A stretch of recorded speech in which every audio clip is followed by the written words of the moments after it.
Bueno, continuamos conversando con el diputado Edgar Zambrano. Él es primer vicepresidente de la Asamblea Nacional y además vicepresidente de Acción Democrática también, ¿no? Así es. Así es. Bueno, y te dejaba una pregunta, porque tú estás hablando de la buena política, la mala política. ¿El 30 de abril fue resultado de la mala política o de la buena política? ¿Qué pasó allí? Ya te voy a responder eso.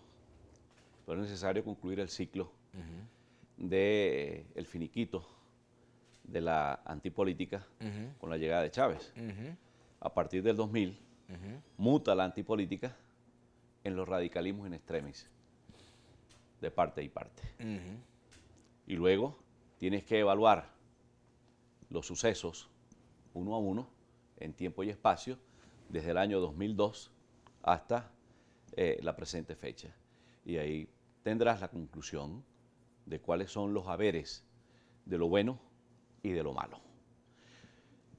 Sin duda alguna que la política es el elemento, es la ciencia llamada a resolver la conflictividad que vive el país. Los grandes países del mundo descansan su accionar y su institucionalidad en los partidos políticos.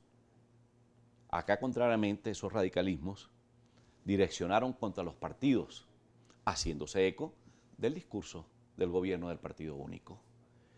Esos países que sus conflictos los han solucionado por la vía de la fuerza de la palabra y que tienen su institucionalidad en los partidos, pues tienen que ser un ejemplo para nosotros. Esos países que están a la vanguardia de la modernidad, de la tecnología, de la economía. Y nosotros, en vez de evolucionar, involucionamos.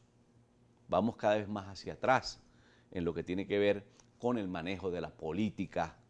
Es por eso que reclamamos que sea la política la que replantee el hecho nacional, que sea la configuración de la política la que nos indique los caminos.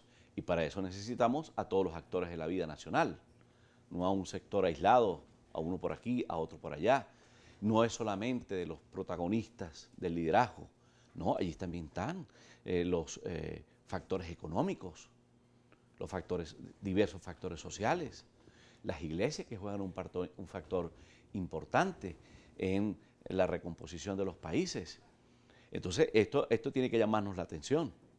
Es la política la que tiene que imponer su ciencia, porque además es la política la única que tiene la capacidad de recomponerse en su propio epicentro. Y entonces, ¿por qué alejamos la política y acercamos la violencia? No, alejemos la violencia y acerquemos la política. Y tienen que preguntárselo, a la gente tampoco le gusta escucharlo, y yo no voy a decir lo que le guste a Pedro, a Juan o Diego.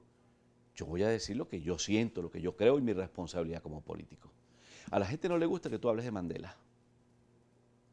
Pero Mandela, en el desarrollo de su conflicto contra el régimen del apartheid, en determinado momento dijo, es la palabra frente a la violencia. Y la asumió con coraje e impuso la palabra, y hoy Sudáfrica tiene una sucesión de gobiernos democráticos a través de la manifestación de voluntad popular. No le gusta que hablen de tema de Chile. Chile es un país hermano del continente. Y Chile hoy tiene una sucesión de gobiernos democráticos de distintas expresiones. Pero para llegar a eso, tuvieron que ejercer la mayoría del pueblo chileno. Y aquí entonces entramos en un conflicto. Allá prácticamente le entregaron todo a Pinochet. La única fuerza, la única base desde el punto de vista politológico y de la negociación política que tenía la resistencia chilena era la mayoría del pueblo. Y decidió mostrar esa mayoría, activar esa mayoría, ejecutar esa mayoría. ¿En qué concluyó? En una derrota de la dictadura. Y hoy Chile es un país con crecimiento, con desarrollo. ¿Qué ha con una impedido que eso interacción. ocurra aquí en Venezuela, Edgar, en tu opinión? Bueno, muchos factores. Pero lo que tenemos es que auspiciar el ejercicio del soberano. Por cierto que a este gobierno se le olvidó hablar del soberano. Rescatar la institución del voto como facilitador de la resolución del conflicto nacional. Si el gobierno acaba de consignar 13 millones de firmas, no sé a dónde, ¿por qué no ejecuta esa mayoría? ¿Por qué no convoca unas elecciones y nos contamos? ¿A dónde están esos 13 millones? Todos los trabajos de campo que se han realizado en los últimos tiempos,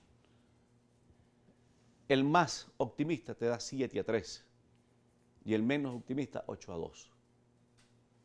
Entonces, ¿cómo es eso que no activamos la mayoría? La oposición, la sociedad, no puede ser objeto del chantaje y la extorsión de factores minoritarios. La regla de oro de todas las democracias es la mayoría. ¿Cómo se expresa? Consúltenla. Consultemos la mayoría. Cuando tú te refieres a factores minoritarios, te refieres al gobierno y a factores minoritarios en la oposición que no quieren la vía electoral. Por supuesto. A los factores, a los radicalismos, tanto de este lado como de este lado. Son dos radicalismos que no han podido configurar una política asertiva, que contrariamente unos contribuyen a la estancia en el poder de esta desgracia que vive el país y otros con esa debilidad se valen de la falta de la buena política para permanecer en el poder. Y ahí te retomo la pregunta. El 30 de abril fue una concesión al radicalismo, al extremismo, al inmediatismo. ¿Qué fue? ¿Qué pasó allí? Mira, ¿Qué fue eso? si algo le ha hecho ¿Golpe de mal, Estado? si ¿Qué algo fue? le ha hecho mal al país, ha sido el inmediatismo y el posibilismo. Eso nos ha destruido la estrategia en todos los escenarios. Porque tú no puedes ofrecerle al país una solución sobrevenida, una solución que no tenga el consenso de la política, que no tenga la valoración de la inteligencia para ponerla en juego y en consecuencia habilitar los mecanismos que le permitan al país salir de este drama. Porque el problema, Vladimir, de los errores es que los están pagando nuestro pueblo, la clase media destruida, los sectores populares en la indigencia.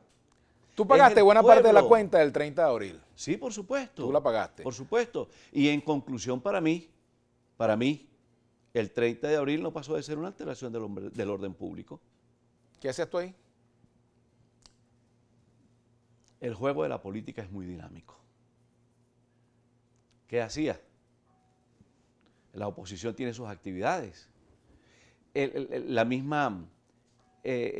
desenlace de muchos hechos, por ejemplo, como la salida de Loren Salek hacia España, y me convocan para una actividad en La Carlota, pues tú asocias la salida de algún venezolano, de algún prisionero, por esa vía, y había que hacer un acompañamiento. Luego nos dicen que no, que la actividad ya no es en La Carlota. Yo pensé que ya se había ido algún compañero y había que ir a una celebración en el puente de Altamira. Y a eso fuimos. Pero los políticos tienen que tener coraje y responsabilidad. Yo tengo que ser responsable de mis acciones políticas y asumir el costo de mis decisiones políticas. Yo pagué el error de una decisión política y fue como una especie del Chinito de Recadi. El único prisionero civil por esos hechos de la política fui yo. ¿Había estado en cuenta de todo eso? No. Mira, Acción Democrática, un partido con 78 años de historia, el partido de mi vida y de la vida de muchos venezolanos. Nosotros dejamos muchos compañeros en el camino con los grillos de la dictadura gomecista. Pusimos con miembros del Partido Comunista de Venezuela y del partido Copey, la sangre. Y fuimos objetos de la tortura en las mazmorras de Pérez Jiménez. Nosotros tenemos un legado de lucha contra la dictadura y contra los gobiernos de fuerza, contra los gobiernos de hecho. Esa es la enseñanza nuestra. Y no podemos, bajo ningún concepto, apoyar actividades que estén contra la Constitución. Tenemos que hacer una pausa, Edgar, y al regreso vamos a continuar conversando Carlos de ese Andrés punto. Pérez fue objeto de eso, de alzados en armas contra un gobierno legítimamente electo por el pueblo, el 4 de febrero del 92 y el 27 en el 92. Y esos actores que estuvieron presos no tuvieron en lo absoluto que vivir la tragedia que viven hoy en Venezuela los presos políticos. Vamos a hacer una pausa. Al regreso vamos a continuar conversando con Edgar Zambrano. Edgar Zambrano a la 1, nuestra etiqueta para el día de hoy. Ya venimos.